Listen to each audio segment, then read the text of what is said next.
Assalamu alaikum students, this is Dr. Salan Qayyum and today's topic for understanding is IAS 19 which represents the employee benefits। तो हमारे पास जो भी employer है, चाहे वो गवर्नमेंट है या प्राइवेट ऑर्गेनाइजेशन है, जब भी वो अपने एम्प्लॉयज़ को बेनिफिट्स देते हैं, वो चाहे मॉनेटरी फॉर्म्स में हो या नॉन मॉनेटरी फॉर्म्स में हो, उसकी जो अकाउंटिंग रूल्स एंड रेगुलेशंस है और अकाउंटिंग ट्रीटमेंट है वो IAS 19 के तहत आती है। जी, तो IAS 19 एम्प्लॉय बेनिफिट्स के हवाले से है। और ये बना था सबसे पहले 1983 में। और उसमें काफ़ी ज़्यादा अमेंडमेंट्स आती रही हैं वक्त के साथ साथ। और जो इसकी मेजर रिवीजन आई है वो 2011 में आई है, मेजर रिवीजन। ठीक है, वो IAS 19 की 2011 में आई थी। अमेंडमेंट्स के हवाले से, उसकी कैटेगराइज करने के हवाले से। ठीक है, तो इसका मेन ऑब्जेक्टिव क्या है? To prescribe accounting and disclosure for employee benefits. कि अकाउंटिंग ट्रीटमेंट और में क्या चीज़ आनी चाहिए और डिस्क्लोजर में क्या क्या चीज़ें आनी चाहिए, जो नोट्स टू फाइनेंशियल स्टेटमेंट्स में लिखते हैं। ठीक है, तो नॉर्मली होता क्या है कि एम्प्लॉय जो है सर्विसेज प्रोवाइड करता है एम्प्लॉयर को।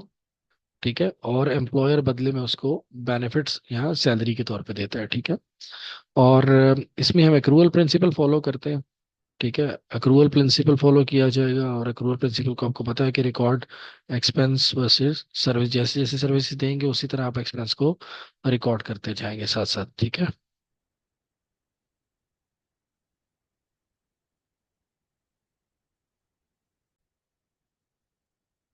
अच्छा स्टूडेंट, हमारे पास जो नेक्स्ट चीज़ है समझने वाली वो है classification of employee benefits. So IAS 19 divides the classification of employee benefits into four categories. ठीक है, शॉर्ट टर्म एम्प्लॉय बेनिफिट्स हैं, पोस्ट एम्प्लॉयमेंट बेनिफिट्स हैं, अदर लॉन्ग टर्म बेनिफिट्स हैं और टर्मिनेशन बेनिफिट्स हैं। ठीक है, शॉर्ट टर्म एम्प्लॉय बेनिफिट्स वो होते हैं जो विद इन 12 मंथ्स जो है एम्प्लॉयज़ को अंदर अंदर मिलते हैं। ठीक है, जिसमें सैलरी आती है मंथली बेसिस पे या कोई और benefits employees with in 12 months, जैसे सिक लीव्स हैं, कैजुअल लीव्स हैं, तो 12 महीने के अंदर अंदर जो कंज्यूम करते हैं वो शॉर्ट टर्म एम्प्लॉय बेनिफिट्स में आते हैं। ठीक है, पोस्ट एम्प्लॉयमेंट बेनिफिट से मुराद है जैसे ही एम्प्लॉयमेंट आपकी खत्म होगी, तो उस एम्प्लॉयमेंट के बाद, खत्म होने के बाद जो आपको बेनिफिट्स मिलेंगे रिटायरमेंट के बाद, जैसे लमसम ग्रेचुटी है, कोई पेंशन बेनिफिट्स हैं, वो इसमें आते हैं सारे। ठीक है, इसके बाद हम ये वाला पहले पॉइंट समझ लेते हैं, टर्मिनेशन बेनिफिट्स। जो टर्मिनेशन बेनिफिट्स हैं, अगर कोई कंपनी फोर्सफुली एम्प्लॉयज को टर्मिनेट करती है, वो कंपनी बंद हो रही है या किसी और मैनेजमेंट चेंज हो रही है तो एम्प्लॉयज को टर्मिनेट कर रही है, तो उनको गोल्डन शेक हैंड या कोई और चीज़ दे के टर्मिनेट किया जाता है, तो उनको टर्मिनेशन बेनिफिट्स कहते हैं। ठीक है, अच्छा, ये अब तीन कैटेगरीज के अलावा, जो कोई शॉर्ट टर्म के अलावा, पोस्ट टर्म एम्प्लॉय बेनिफिट्स या टर्मिनेशन के अलावा अगर कोई बेनिफिट्स होंगे तो वो किस में आ जाएंगे? Other long term employee benefits में आ जाएंगे। जैसे लॉन्ग टर्म कोई सेबेटिकल लीव्स हैं, या पोस्ट रिटायरमेंट के बाद कोई और बेनिफिट्स हैं, किसी भी किस्म के प्लॉट्स के, प्लॉट मिल रहा है किसी एम्प्लॉय को, ज़मीन मिल रही है रिहाइश के लिए, या कोई और उसके अलावा पोस्ट एम्प्लॉयमेंट हॉस्पिटलाइजेशन है, जैसे हमारे एम्प्लॉयज़ को यहाँ पे मिलती है, तो ये सारे अदर लॉन्ग टर्म बेनिफिट्स में आते हैं। ठीक है, ओके स्टूडेंट्स, ये जो शॉर्ट टर्म एम्प्लॉय, आप चारों को बारी बारी समझते हैं। ये शॉर्ट टर्म एम्प्लॉय बेनिफिट्स होंगे जो 12 महीने के अंदर अंदर एम्प्लॉयज ने कंज्यूम करने हैं विद इन 12 मंथ्स। ठीक है, जो 12 महीने के अंदर अंदर एम्प्लॉय को मिलेंगे शॉर्ट टर्म एम्प्लॉय बेनिफिट्स में आएंगे। उसके एग्जांपल है सैलरीज एंड वेजेस हैं, पेड एनुअल लीव्स हैं या सिक लीव है, प्रॉफिट शेयरिंग है कोई एम्प्लॉयज के साथ, या अदर नॉन मॉनेटरी बेनिफिट्स हैं जिसमें हॉस्पिटलाइजेशन वगैरह आ जाती है। ठीक है, इंश्योरेंस कवरेज आ जाती है। सही है, तो इसमें सब में आपने क्या करना है, जब भी एक्सपेंस को रिकॉर्ड करना है तो एक्सपेंस डेबिट हो जाएगा एज एन एम्प्लॉयर। अगर आप, हमने अपने आप को एम्प्लॉयर का अकाउंटेंट समझ के रिकॉर्डिंग करनी है, तो एक्सपेंस डेबिट हो जाएगा और लाइबिलिटी क्या हो जाएगी, क्रेडिट, लाइबिलिटी क्रेडिट हो जाएगी। या अगर कैश पे कर दिए तो फिर कैश को आप फौरन क्रेडिट कर देंगे। ठीक है, ओके स्टूडेंट्स, हमने ये शॉर्ट टर्म एम्प्लॉय बेनिफिट्स को डिस्कस कर लिया, जो कि फोर टाइप्स की कैटेगरीज हैं इसमें। अब आगे चलते हैं हम उसके अदर अदर पॉइंट्स कौन से हैं। जी, तो आगे पोस्ट एम्प्लॉयमेंट बेनिफिट जो सेकंड कैटेगरी थी, यानी एम्प्लॉयमेंट के बाद, रिटायरमेंट होने के बाद जो बेनिफिट्स को मिलते हैं। तो employee benefits other than termination benefits, कि अगर एम्प्लॉय को टर्मिनेट नहीं कर रहे हो, वो नॉर्मल टाइम ऑफ पीरियड में रिटायर हो रहा है, तो that are payable after the completion of period, वो इसमें आएंगे। ठीक है, उसमें फिर दो कैटेगरीज इसमें आ जाती हैं पोस्ट एम्प्लॉयमेंट में, डिफाइंड कंट्रीब्यूशन प्लान और डिफाइंड बेनिफिट प्लान्स। पूरी दुनिया में होता ये है कि दो तरह के ये प्लान फॉलो किए जाते हैं कि अगर एम्प्लॉय रिटायर हो रहे हैं तो दो तरह के प्लान में से एक तरह को फॉलो किया जाता है, या तो वो डिफाइंड कंट्रीब्यूशन पे जाएगा या डिफाइंड बेनिफिट प्लान में जाएगा। इन दोनों में फर्क क्या है, ये समझना बड़ा आसान है। डिफाइंड बेनिफिट प्लान जो है ना, ये असल में गवर्नमेंट्स पहले इस पर काम करती थी, अब दुनिया आहिस्ता आहिस्ता शिफ्ट हो रही है डिफाइंड कंट्रीब्यूशन में। वजह क्या है, उसकी रीजन ये है कि डिफाइंड बेनिफिट प्लान्स पे एंटिटी का जो ऑब्लिगेशन है ना, वो एंटिटी पहले से वादा करती है, एग्री करती है एम्प्लॉय को कि वो जो रिटायर होगा तो उसको इतना बेनिफिट देगी। ये जो पेंशन देती थी ना पहली गवर्नमेंट्स, वो सारे एग्री करते थे कि इतने बेनिफिट्स उनको मिलेंगे ही मिलेंगे, इतनी पेंशन उनको मिलेगी मिलेगी। लेकिन अब दुनिया पेंशन का बर्डन नहीं उठा सकती, तो इसलिए डिफाइंड बेनिफिट प्लान की बजाय वो शिफ्ट हो रही है डिफाइंड कंट्रीब्यूशन प्लान की तरफ, ठीक है। तो इसमें जो बेनिफिट प्लान में जो बर्डन है, वो सारा किस पे आता था, एंटिटी भी। एंटिटी, यहाँ एंटिटी से मुराद है एम्प्लॉयर। एम्प्लॉयर पे सारा के सारा बर्डन आता था, ठीक है। लेकिन अब दुनिया शिफ्ट हो रही है डिफाइंड कंट्रीब्यूशन प्लान की तरफ। इसमें होता क्या है डिफाइंड कंट्रीब्यूशन प्लान में, कि एम्प्लॉय और एम्प्लॉयर दोनों कंट्रीब्यूट करते हैं फंड में, ठीक है, दोनों मिल के फंड को मैनेज करते हैं। और लेकिन जो फंड कैसे ऑपरेट करेगा और एंड पे जाके फंड की वैल्यू क्या होगी, वो जो रिटायरमेंट फंड होता है, वो रिस्क किस पे चला जाता है, एम्प्लॉय पे चला जाता है। जबकि डिफाइंड बेनिफिट प्लान में रिस्क किस पे था, एंटिटी या एम्प्लॉयर पे था, ठीक है। अब किस पे चला गया, एम्प्लॉय पे चला गया, सही। तो ये फर्क है। अच्छा, डिफाइंड कंट्रीब्यूशन प्लान में होता क्या है, पहले उसने डिफाइंड कंट्रीब्यूशन प्लान चूंकि सिंपल टू अंडरस्टैंड है, और इसमें चूंकि हम करंट सिनेरियो को, करंट सिचुएशन को फॉलो कर रहे होते हैं, तो इसलिए बड़ा इजी है। इसमें आप सिंपल, चूंकि करंट आप जो भी एक्सपेंस अगर हो रहा होता है एम्प्लॉयर की तरफ से या एम्प्लॉय की तरफ से, उसको एक्सपेंस के तौर पर डेबिट कर देते हैं और क्रेडिट करते हैं लायबिलिटी के तौर पर, ठीक है। और अगर ये डिफाइंड कंट्रीब्यूशन प्लान 12 महीने के बाद पे करना है आपने, जाके फ्यूचर में पे करना है, तो फ्यूचर में जो लायबिलिटी आप पे करेंगे उसको आप परसेंटेज लगा के डिस्काउंट फैक्टर अप्लाई करेंगे, फ्यूचर वैल्यू को डिस्काउंट करके लेके आएंगे प्रेजेंट वैल्यू पे। तो ये बड़ा इंपॉर्टेंट पॉइंट है। ये आएगा उसमें डिफाइंड बेनिफिट प्लान में। अभी तो हम डिफाइंड कंट्रीब्यूशन प्लान समझ रहे हैं, ठीक है। लेकिन डिफाइंड कंट्रीब्यूशन प्लान में इतनी ज्यादा इसकी कैलकुलेशन नहीं होती प्रेजेंट वैल्यू पे लाने की, फ्यूचर वैल्यू को। ये डिफाइंड बेनिफिट प्लान में जरूरत पड़ती है, सही है। अब ये आज डिफाइंड बेनिफिट प्लान को डिस्कस करते हैं। लेट सपोज एम्प्लॉयज को आपने हायर किया 2001 में, और उसकी जो 40 साल की सर्विस है उसके बाद वो 2041 में वो रिटायर हो जाएगा, ठीक है। तो ये 40 ईयर्स की सर्विस बनती है, ठीक है। तो लेट्स बाय आप उसको एक्स वाई को यूरो पे करेंगे फॉर 40 ईयर्स ऑफ सर्विस के। लेकिन कब पे करेंगे, 40 ईयर्स के बाद जाके। तो असल में इंपॉर्टेंट बात यह है कि 40 ईयर्स के बाद जो जाके आपने लाइबिलिटी इकट्ठी पे करनी है, उसकी आज क्या वैल्यू है, ठीक है। और लेट्स सपोज एम्प्लॉयज को आपके पास काम करते हुए 10 साल गुजर चुके हैं, तो आज जो आपने 10 साल बाद या 30 साल बाद जाके उसको पे करने हैं, आज उसकी क्या वैल्यू, तो हमने फ्यूचर वैल्यू को सबको डिस्काउंट करके करंट वैल्यू पे लेके आना है, ठीक है। तो present value of defined benefit obligation की आज क्या आपकी जिम्मेदारी है, आज ऑब्लिगेशन क्या बन रही है, सही है। तो करंट सर्विस कॉस्ट कितनी आपकी की, करंट सर्विस कॉस्ट वो होगी जिसमें आपकी फ्यूचर, अच्छा ये याद रखें, करंट सर्विस कॉस्ट में हम जो रेगुलर सैलरी मिलती है ना एम्प्लॉयज को, वो इसमें शामिल नहीं करेंगे, वो शॉर्ट टर्म बेनिफिट है, वो लॉन्ग टर्म बेनिफिट नहीं है। तो ये करंट सर्विस कॉस्ट में सैलरी नहीं आएगी। ये वो वाले फ्यूचर बेनिफिट्स आएंगे जब एम्प्लॉय रिटायर होगा 40 साल बाद, तो आज वो डिस्काउंट करके उसकी क्या वैल्यू बनेगी, सही है। इसे करंट सर्विस कॉस्ट कहा जाएगा। अच्छा, डिफाइंड बेनिफिट प्लान के लिए एक सिंपल एग्जांपल को अंडरस्टैंड करने के लिए हम ये एक मेथड यूज किया जाता है, इसकी डिटेल में स्लाइड जाएंगे यहाँ से। इसे कहते हैं projected unit credit method, PUCM। Projected unit credit method इसको कहा जाता है, ठीक है। सो इसमें होता क्या है कि लेट सपोज हम फर्ज कर रहे हैं कि एम्प्लॉय को आज आपने हायर किया और टोटल प्रोजेक्ट कितने ईयर्स का है, 7 ईयर्स का। 2000 में अप्लाई, 2000 में उसने उसको हायर किया सो 2007 तक। तो 7 ईयर्स की उसकी सर्विस है, तो 7 ईयर्स के बाद जाके जो उसको बेनिफिट मिलना है, आज उसकी क्या वैल्यू है, ठीक है। तो जो लाइबिलिटीज आगे फ्यूचर में जाके एक्यूमुलेट होनी है, आज आपने उसको डिस्काउंट करना है प्रेजेंट वैल्यू पे। So the whole post employment benefit must be discounted, सबको आपने क्या करना है, डिस्काउंट करना है, सही है।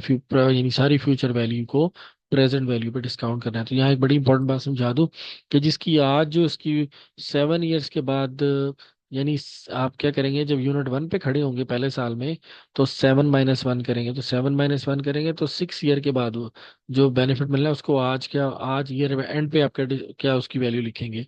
इस तरह ईयर एंड टू के एंड पे चले गए तो 7 - 2 करेंगे तो 5 ईयर का डिस्काउंट करेंगे, 7 - 3 करेंगे तो 4 ईयर का डिस्काउंट करना पड़ेगा, 7 - 5 करेंगे तो 2 ईयर का डिस्काउंट, 7 - 6 करेंगे तो 1 ईयर का डिस्काउंट करना पड़ेगा, और 7 - 7 करेंगे तो 0 ईयर का डिस्काउंट होगा। ठीक है, तो एन की जो वैल्यू उसके बारे में मैं आपको बता दूं। ठीक है, ये n - 1 ऐसे कैलकुलेट आप करेंगे, सही।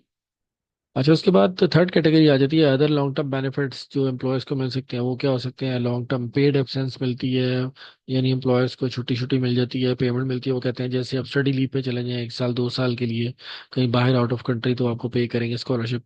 और गोल्डन जुबली 50 ईयर अगर सर्विस हो जाते हैं, या other long term service benefits employees को मिल सकते हैं। जुबली या सिल्वर, अगर एम्प्लॉयज़ की रिटायरमेंट करीब करीब है, उसको 50 ईयर्स हो गए हैं सर्विस करते हुए, तो उसे गोल्डन जुबली कहा जाता है। या 25 ईयर हो गए हैं, तो इस तरह के मुख्तलिफ प्लान इसमें आ सकते हैं। लॉन्ग टर्म डिसेबिलिटी बेनिफिट्स हो सकते हैं।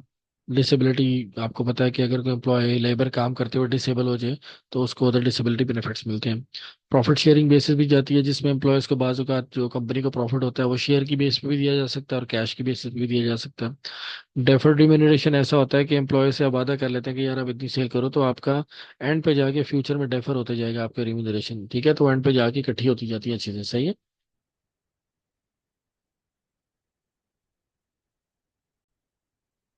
अच्छा स्टूडेंट, हमारे पास अदर टर्मिनेशन बेनिफिट्स हैं। टर्मिनेशन बेनिफिट्स में दो कैटेगरीज में हम डिवाइड करते हैं। अगर कोई भी टर्मिनेशन बेनिफिट हो, अगर उसके बेनिफिट जो है वो एम्प्लॉयज़ को पोस्ट एम्प्लॉयमेंट पे जा रहे हैं, लॉन्ग टर्म के लिए जा रहे हैं, तो आप उसको पोस्ट एम्प्लॉयमेंट बेनिफिट्स की तरह ट्रीट करेंगे। ठीक है, जो अभी हमने समझा, यानी कि उसमें परसेंटेज लगा के सारे फ्यूचर बेनिफिट्स को डिस्काउंट करना पड़ेगा प्रेजेंट वैल्यू पे। और अगर विद इन 12 मंथ सेटल हो सकते हैं, तो उसको हम विद इन 12 मंथ्स को कैसे सेटल करते हैं, शॉर्ट टर्म एम्प्लॉय बेनिफिट्स की तरह। ठीक है, तो टर्मिनेशन बेनिफिट्स की दो कैटेगरीज होती हैं, इधर they can be long term और शॉर्ट टर्म। तो लॉन्ग टर्म को पोस्ट एम्प्लॉयमेंट की तरह कंसिडर करेंगे और शॉर्ट टर्म को हम विद इन 12 मंथ्स की तरह कंसिडर करेंगे। ठीक है। अच्छा जी, आगे हमारे पास इंपॉर्टेंट चीज़ आ जाती है जो हमने डिफाइंड बेनिफिट प्लान्स में पढ़ा था, वो कि फ्यूचर वैल्यूज को डिस्काउंट कैसे करना है, प्रोजेक्ट इसे कहते हैं PUCM मेथड। ठीक है, तो इसको ज़रा समझते हैं, इसको एग्जांपल के साथ क्लियर करते हैं, सही है। तो लेट सपोज हम कहते हैं जी कि प्रेजेंट वैल्यू हमने निकालनी है डिफाइंड बेनिफिट ऑब्लिगेशन की, जो फ्यूचर में जाके एम्प्लॉय को मिलना है, और उसकी करंट सर्विस कॉस्ट। ये दो चीज़ें हमारे लिए कैलकुलेट करना इंपॉर्टेंट होती है क्वेश्चन में, न्यूमेरिकल क्वेश्चन इसका करेंगे। ठीक है, फर्ज करें एम्प्लॉयज़ को 7 ईयर के लिए आपने हायर किया है 2001 से लेकर 2007 तक, और उसको बोनस जो मिलेगा वो 3 लाख करेंसी यूनिट्स कोई भी हो सकते हैं, डॉलर हो सकता है, पाउंड हो सकता है, कुछ भी हो सकता है। ठीक है, एट द एंड ऑफ 2007 मिलेंगे। तो 3 लाख आप जो फ्यूचर में जाके पे करेंगे उसकी आज क्या वैल्यू, इसको कंसिडर करते हैं, सही है। तो 3 लाख को आप सबसे पहले 7 पे डिवाइड कर देंगे तो इक्वल इंस्टॉलमेंट्स आ जाएंगी पर ईयर के हवाले से, सही है। तो आप 3 लाख को जब 7 ईयर्स पे डिवाइड करेंगे तो हर ईयर की इक्वल इंस्टॉलमेंट होगी, और फिर उस हर इंस्टॉलमेंट को आपने डिस्काउंट करना है, सही है? तो इसको हम देखते हैं कि हम, और हमने दो चीज़ें कैलकुलेट करनी है अपने टेबल में, कि प्रेजेंट वैल्यू आज क्या है उसकी, और करंट सर्विस कॉस्ट कितनी बन रही है, सही। तो बेनिफिट जो है वो बिल्ड्स अप ग्रेजुअल होती हैं, आहिस्ता आहिस्ता प्रेजेंट वैल्यू को हम एक्यूमुलेट करते हैं, और हर यूनिट को अलग अलग मेजर किया जाता है, ईयर वाइज कैलकुलेशन होती है, इसका ये मतलब है। ठीक है, तो ये देखिएगा जी, एम्प्लॉयमेंट पीरियड है 7 ईयर्स का, 1 जनवरी 2001 से लेकर 31 दिसंबर 2007 तक। बोनस जो मिलने एट द एंड 3 लाख मिलेगा, 3 लाख डॉलर मिल सकते हैं कुछ भी, और उसको हमने कैसे डिस्काउंट करें, डिस्काउंट रेट हमें दिया हुआ मार्केट में जो चल रहा होता है काइबर वगैरह, वो हमें क्वेश्चन में गिवन होगा। ठीक है, तो कह रहे हैं अदर एक्चुअलिज्म को आप फिलहाल इग्नोर कर दें। ठीक है, सो आपने क्या किया जी, ये टेबल बनाया और सबसे पहले 1 से लेकर 7 तक ईयर्स लिख लिए, नंबर ऑफ ईयर्स लिख लिए, और ये टेबल को समझिएगा, इसमें दो रोज आएंगी। पहले करंट ईयर, ये तो बड़ा इजी, आपने ये करना है 3 लाख को 7 पे डिवाइड करें और आपके पास ये वाली रो आ जाएगी, और ऊपर वाली रो बनाना बड़ा इजी हो जाएगा, सही।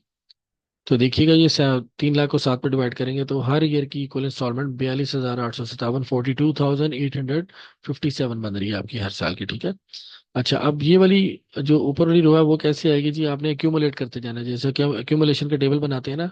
तो पहले साल के एंड पे 42,000 ही है, अगले साल की फिर मजीद इंस्टॉलमेंट ऐड होके टोटल बन जाएगी 85,000, अगले साल की ऐड अप होके, तो ये आप कंसेक्यूटिव उसको एक्यूमुलेट करते जा रहे हैं, तो एंड पे जाके कितनी हो जाएगी आपकी, 3 लाख हो जाएगी, सही है।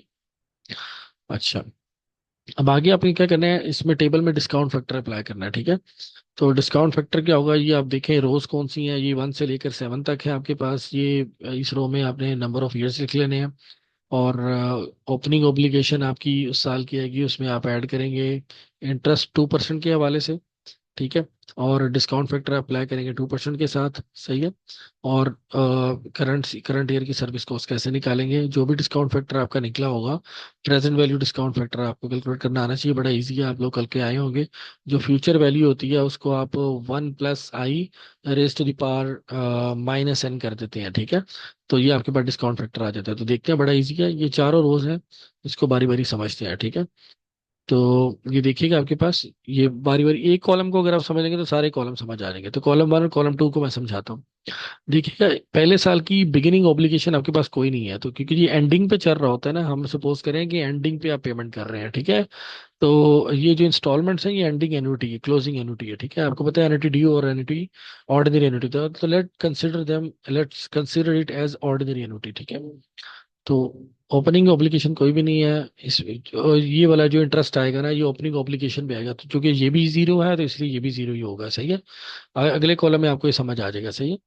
डिस्काउंट फैक्टर आपने निकाला, ये है 0.880, ये मैंने आपको बताया 1 + i raise to the power -n होता है इसका फॉर्मूला।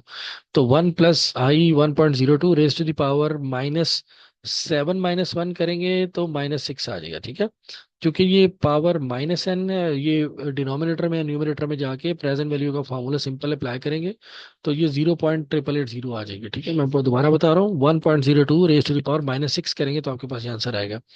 फिर -5 करेंगे, पावर ये आ जाएगा -4 -3 -2 -1, जीरो आ जाएगा यहाँ पे, ठीक है। पावर में, ये पावर की बात कर रहा हूँ मैं, ठीक है।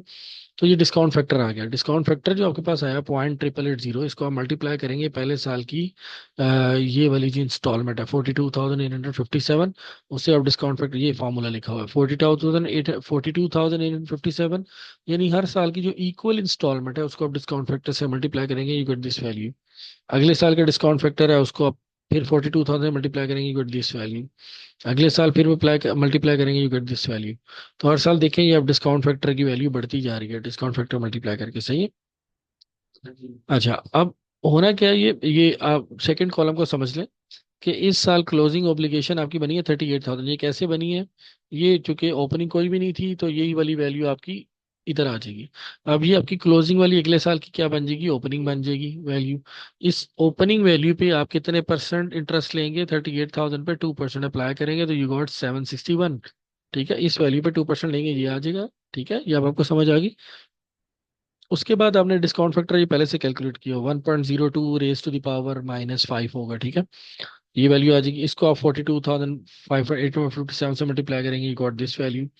अब ये 77,000 का है, इसमें तीन तीन चीजें ऐड अप होंगी। पहली चीज, opening obligation plus interest 761 plus 38,38817, ये तीनों चीजें ऐड अप होकर आपकी क्लोजिंग ऑब्लिगेशन ये आ गई। ये सेकंड कॉलम आ गया। अब फिर ये देखिए, ये क्लोजिंग है तो अगले साल का ये ओपनिंग बन जाएगा। इस पे मजीद मजीद 2% आप अप्लाई करेंगे, इक्वल दिस वैल्यू, ठीक है। ये डिस्काउंट फैक्टर आपने अप्लाई किया था 1.02 रेज टू द पावर -4, इसको जब आप 42,857 से मल्टीप्लाई करेंगे, यू गेट दिस वैल्यू, ये आपके पास आ जाएगी वैल्यू। तो अब तीनों चीजें एडअप हो गई, पहली opening obligation plus interest plus ये करंट सर्विस कॉस्ट, ये आपके पास वैल्यू।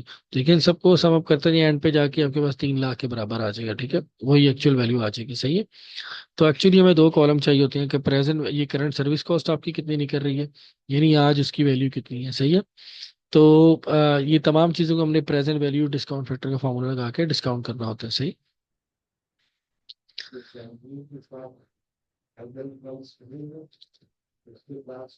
तो ये अब मैंने टेबल बता दिया आपको, इसकी टेबल के मुताबिक एक दो क्वेश्चंस हैं प्रैक्टिस के लिए, वो भी आपको प्रोवाइड कर देंगे, and then can you can have more practice, ठीक है।